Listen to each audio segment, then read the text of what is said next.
Hello everyone, this is Anil Khwaja. I'm a registered migration agent and co-founder of Think High Consultants. Today I'll be discussing about the Advanced Diploma of Civil Construction Design. Now lots of people again have confusions. What's gonna be the PR pathway? How are we gonna apply for TR if we are only depending on Advanced Diploma of Civil Construction Design and we don't have any time to do a Diploma of Civil Construction Design as been advised by the Engineers Australia. Now there are few agents who have put up their videos on TikTok giving a very basic information. They're not explaining the situation where they have said that if you have done an advanced diploma, you can go and get the VETASSES assessment done and then apply for PR, TR. This is the half story. You need to understand how the process works out. First and the foremost, the important thing is that you need to understand that advanced diploma of civil construction design, if you want to go with Engineer Australia, you need to do a diploma in order to get a civil engineering draft person. Now, as we said, policy of Engineer Australia quite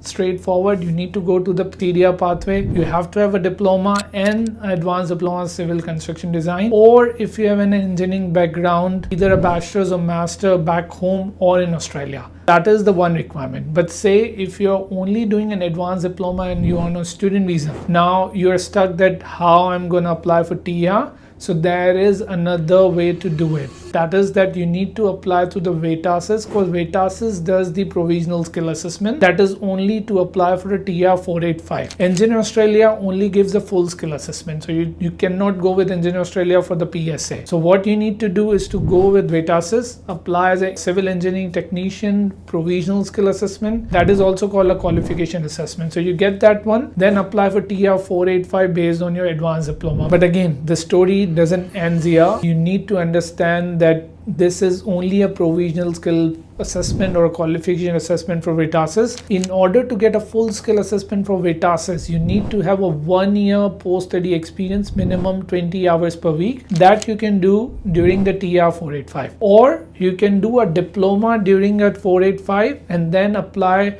for a full skill assessment through Engineer Australia, getting 6 each. So that is another option you have it. So simultaneously you have two options while you're on a TR, or you can choose to do a diploma and then apply for your TR. That is something you need to decide. So I hope that I have given you the complete information how this is going to work it out. Again, I'm saying doing an advanced diploma and getting a provisional skill assessment of VETASSESS won't make things easier.